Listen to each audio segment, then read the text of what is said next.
இன்னைக்கு oxy life இது bleach பற்றி நம்ம பார்க்க போகிறோம். இதோட பார்த்தீங்கன்னா எனக்கு இந்த ப்ளீச் க்ரீமு, இதோட எனக்கு ஆக்டிவேட்டர், இன்னொன்று என்ன அப்படின்னா pre bleach cream, bleach post bleach serum. ஓகேங்களா? இதை வந்து நம்ம எப்படி 1 by 1 யூஸ் பண்ணுறதுங்கிறத பார்க்க போகிறோம். ஃபேஸில் நான் போட்டிருக்கேன் அப்படின்னா நான் போட்டு ட்ரை பண்ணி பார்த்துட்டேன். இப்போயுமே உங்களுக்கு போட்டு வச்சுருக்கேன். உங்களுக்கு டைம் எக்ஸ்டெண்ட் ஆக வேணாம் அப்படிங்கிறதுக்காக. இப்போது இந்த லைட் ப்ளூ கலரில் தான் இருக்கும் இந்த க்ரீம். இங்கே பாருங்கள், ரொம்ப லைட் ப்ளூ கலரில் தான் இருக்கும். இந்த பவுடருமே உங்களுக்கு வந்து லைட் ப்ளூ கலரில் தான் இருக்கும். இதுலேயே வந்து ஸ்பூன் கொடுத்துருப்பாங்க.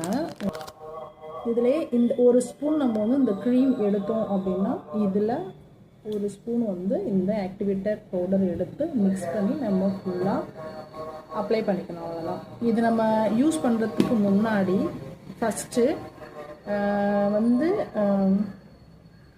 ப்ரீ ப்ளீச் க்ரீமை வந்து ஃபுல்லாக நம்ம ஃபேஸ் ஃபுல்லாக அப்ளை பண்ணிக்கணும். இதோட எஃபெக்ட் வந்து அதிகமாக இல்லாமல் இருக்கிறதுக்காக இதை நம்ம அப்ளை பண்ணதுக்கப்புறம் நம்ம இந்த ப்ளீச் வந்து நம்ம இது மாதிரி அப்ளை பண்ணிக்கணும்.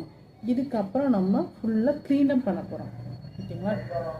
15 மினிட்ஸ் என்னுடைய ஃபேஸுக்கு வந்து 15 மினிட்ஸ் போதும். எனக்கு 15 மினிட்ஸ் ஆகிடுச்சு. உங்களுக்கு க்ளீனப் பண்ணிவிட்டு உங்களுக்கு திரும்ப வந்து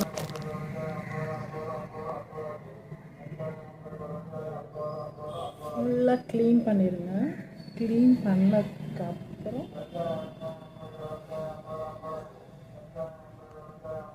என்னோடய ஃபேஸ் பாருங்கள், நல்ல க்ளோவாக இருக்கும். இருக்குங்களா? ஓகே, நல்ல க்ளோவாக இருக்குது.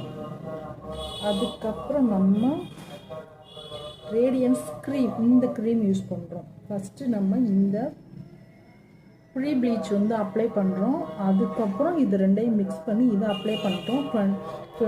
15 நிமிஷம் கழிச்சு நம்ம ஃபேஸ் க்ளீன் பண்ணதுக்கப்புறம் இந்த சீரம் க்ரீமை நம்ம அப்ளை பண்ணுறோம். ஓகேங்களா? இந்த மாதிரி ஒயிட்டாக இருக்கும்.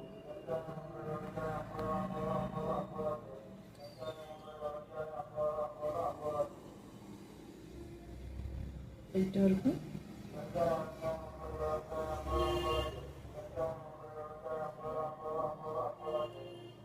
ஃபுல்லாக நீங்கள் அப்ளை பண்ணினதுக்கப்புறம்